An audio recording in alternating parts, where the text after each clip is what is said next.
हमारे यहाँ नवरात्रे में जवारे बोए जाते हैं। आप लोगों को इधर बोते हैं कि नहीं बोते मालूम नहीं हमको। बोते हैं इधर? मट्टी के पात्र में जवारे बोए जाते हैं, कुंडी में जवारे बोए जाते हैं, मट्टी में गेहूं डालकर जवारा बोया जाता है। उस जवारे की मूलता क्या कहती है? उस जवारे की महत्वता क्या कहती है? क्यों बोए जाते हैं जवारे? उस जवारे की महत्वता क्या है? नवरात्रे में 9 दिन जवारे क्यों बोते हैं? उसको बोने का कारण क्या है?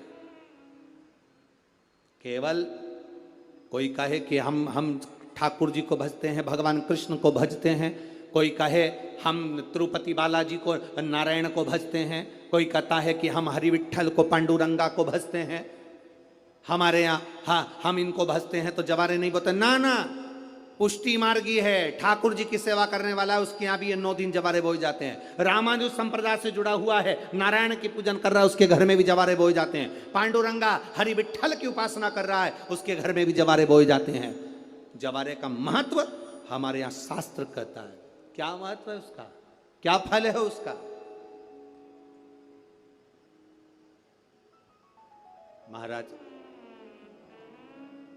जब देवी माता ने दुर्गा भवानी को पंचायत में बुलाया गया, शिव पंचायत में मां दुर्गा बैठी हुई है, और शिव पंचायत में जब दुर्गा भवानी बैठी, उपद्रवियों ने उपद्रव मचाया, अहंकारियों ने अहंकार मचाया, असुरों ने, राक्षसों ने हाहाकार मचाना प्रारंभ करा। तब उस समय पर देवाधिदेव महादेव माता पार्वती को देखकर, दुर्गा भवानी को देखकर मुस्कुरा रहे थे।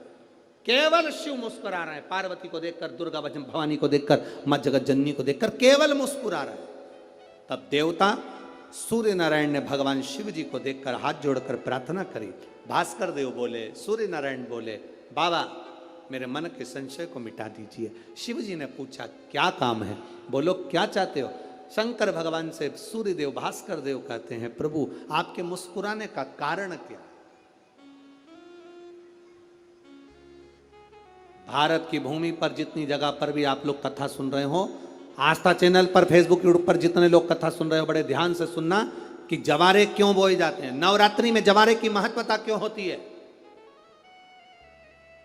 क्यों बोया जाता है? मिट्टी में गेहूं डालकर क्यों उत्पन्न किया जाता है? उसकी महत्वता क्या है?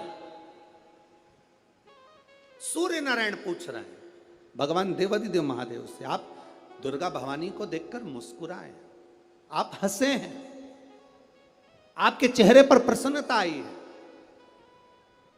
कारण क्या? और महाराज देवाधिदेव महादेव ने कहा, यहां भगवान विष्णु, गणेश जी, भास्कर देव, आप सब बैठे हो। असुरों ने आक्रमण कर दिया, असुरों ने आक्रमण करा है, और वह असुर आक्रमण कर दिए हैं तो वो असुर प्रवेश कर रहे हैं, उपद्रव मचाकर, हाहाकार कर कर नष्ट करने वाले हैं इस पूरी पृथ्वी को। तो फिर उसको बचाएगा कौन? कैसे बचेगा? शिव जी ने कहा चिंता मत करो।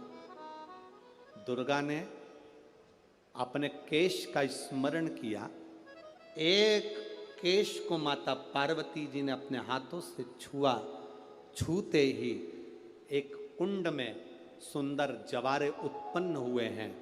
जब तक वो जवारे बड़े नहीं हो जाते, जब तक वो जवारे थोड़े प्रबल नहीं हो जाते, तब तक एक भी असुर प्रवेश नहीं कर सकता, हाहाकार नहीं मचा सकता और अंदर आ नहीं सकता। शिव महापुराण की कथा कहती है, जवारे जिसके यहाँ बोए जाते हैं, जवारे का, आप लोग कहते हैं कहीं पर देवी जी बैठी हैं, किसी के यहाँ मिट्टी की मूर्ति आई, 21 फीट की, 41 फीट की, 15 फीट की, 10 फीट की, 25 फीट की देवी जी की प्रतिमा स्थापना हुई। लोग कहते हैं हम देवी जी का दर्शन करने जा रहे हैं, दुर्गा जी का दर्शन करने जा रहे हैं। शिव महापुराण की कथा कहती है वो दुर्गा जी का दर्शन नहीं, देवी का दर्शन नहीं, नवरात्रे में जहां जवारे बोए जाते हैं वहां मात्र आप पांव रखते हैं तो अपने घर में से क्लेश दूर हट जाता है, अहंकार दूर हट जाता है, अभिमतता दूर हट जाती है, तकलीफें दूर हट जाती है। जिसके घर में जवारे बोए जाते हैं वहां से अहंकार, काम, लोभ, आसक्ति, वासना, तृष्णा और दुख, तकलीफें दूर हट जाती है। तो जवारे का मूल का तत्व आनंद, सुख है। महाराज उसको समझने वाला समझ सकता है।